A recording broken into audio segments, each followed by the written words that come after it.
Hello viewers, कैसे हैं आप?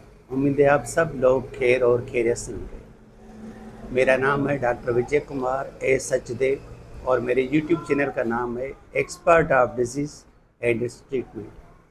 आज का मेरा जो टॉपिक है वो फार्माकोलॉजी के रिलेटेड है और मैं आपको बताता चलूँ कि एज अ जीपी या एज अ फिजिशियन या एज अ जो है ना गुड डॉक्टर, आपको जो है अगर आपकी जो है ना तीन चीज़ों पे कमांड बहुत ही अच्छी है तो आप जो है ना बहुत सारे मसले अपने क्लिनिक में कर सकते हैं।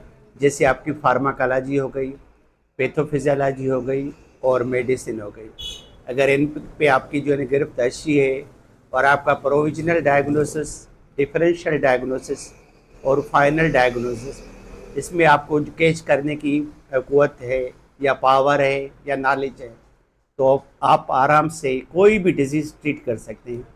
तो आज का मेरा जो टॉपिक है वो एक ड्रग के हवाले से है जो ब्रॉड स्पेक्ट्रम एंटीबायोटिक ड्रग है। और मेरे ख्याल में इस ड्रग की सारी दुनिया में इतनी सेल है कि अगर हम किसी भी मुल्क की सारे साल की बजट एक तरफ रखें और आगमेंटन जो ग्रुप है उसकी हम सारे साल की जो है ना सेल एक तरफ रखें तो ये कोई शुबा नहीं है, ये शक नहीं है कि आगमेंटन की सेल जो है उस मुल्क की सारी साल की बजट के से भी ज़्यादा होगी। ये एक यूनिक ड्रग है जिसकी जो है ना रेंज बहुत ही हद से ज़्यादा है।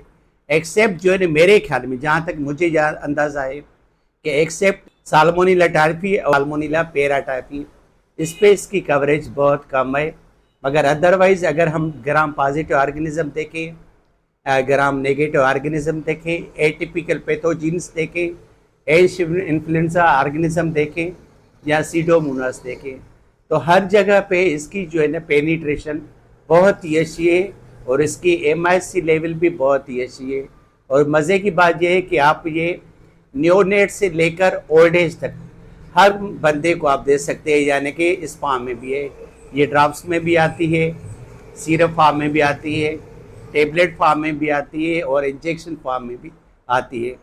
क्लेवरलिक एसिड का फंक्शन सिर्फ ये है, वो एंटीबायोटिक नहीं है, वो सिर्फ बीटा लैक्टामेज रिंग जो है ना उसको जो है ना इनहिबिट करती है बनने से, ताकि जो है ना एमाक्सिल का जो रोल है यानी कि उसका ड्रग का जो इफेक्ट है वो पैथोजेनिक ऑर्गेनिज्म पे प्रॉपर तरीके से पड़े, वरना क्लेवरलिक एसिड कोई एंटीबायोटिक नहीं है।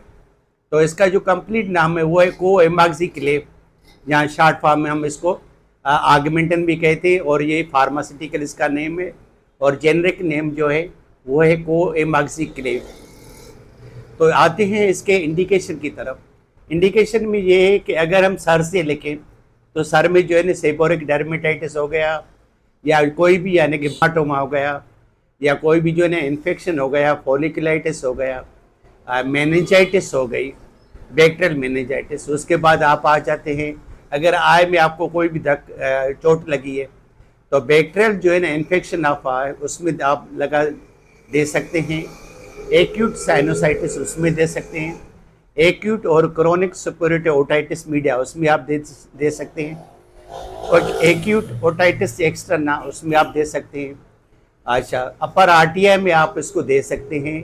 लोअर आरटीआई में जो भी इंडिकेशन हो एक्सेप्ट ट्यूबरकुलोसिस और लंग कैंसर उसमें भी आप दे सकते हैं, चाहे कोई भी डिजीज हो, ब्रोंकाइटिस हो, केप हो या जो है एल्वुलाइटिस हो या कोई भी इंडिकेशन हो, क्योंकि इसकी जो है ना एटिपिकल पैथोजिन्स पे बहुत ही अच्छी कवरेज है और ये ग्राम पॉजिटिव ग्राम नेगेटिव उस पर भी इसकी कवरेज बहुत ही अच्छी है। उसके बाद हम नीचे आ जाते हैं तो स्किन सॉफ्ट टिश्यूज में आ जाते हैं, प्रोसील में आप दे सकते हैं, आर्काइटिस में दे सकते हैं, डायबिटिक फुट उसमें आप दे सकते हैं, कोई भी skin and soft tissues infection हो उसमें आप दे सकते हैं, पाइल्स हैं उसमें आप दे सकते हैं। और उसके बाद जो है ना आप आ जाते हैं पेल्विक इन्फ्लामेटरी डिजीज़ यानी कि यूटेरस का, उसमें आप दे सकते हैं। उसके बाद हम आ जाते हैं पोस्ट ऑपरेटिव यानी कि वुंड हीलिंग, चाहे वो ब्रेन की सर्जरी हो, हार्ट की सर्जरी हो, एब्डामिन की सर्जरी हो या लोअर सेगमेंट सीजर सेक्शन की सर्जरी हो या आपकी जो है ना बोन जो है ना उसकी सर्जरी हो, जिसमें हम जो है आर्थोपेडिक सर्जन जो है ना सर्जरी करते हैं उसकी सर्जरी हो, या आप जो है ना डायबिटिक फुट की एम्पूटेशन करते हैं उसमें, तो हर जगह पे ऑगमेंटिन का इतना बेपनाह रोल है कि आप सोच भी नहीं सकते।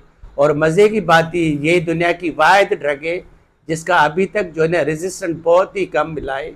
एज़ कम्पेयर टू अदर हम देखें तो उसका रेजिस्टेंस डेवलप हो चुका है हमारे मुल्क में, मगर ऑगमेंटिन वाहिद प्रोडक्ट है हमारी जो जिसका ड्रग रेजिस्टेंस जो है ना वो बहुत ही कम मिला है और इसके साइड इफ़ेक्ट भी बहुत ही कम है।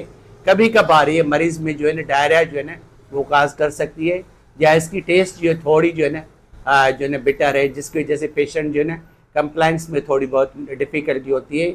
अदरवाइज़ ओवरऑल देखें तो ऑगमेंटिन से ज़्यादा सारी दुनिया में कोई भी ऐसी एंटीबायोटिक नहीं है जिसकी इतनी बड़ी सेल हो कि आप किसी भी मुल्क की सारे साल की बजट एक तरफ रखें और ऑगमेंटिन के सेल जो है ना उसकी एक तरफ रखें। तो मैं ये समझता हूँ कि जीएसके की ये एक बैकबोन प्रोडक्ट है। जीएसके है तो ऑगमेंटिन है, ऑगमेंटिन है तो जीएसके है, otherwise there is no role of GSK throughout the world. Augmentin ही है जो उसको संभाल रही है। Thanks for watching my video. God bless you.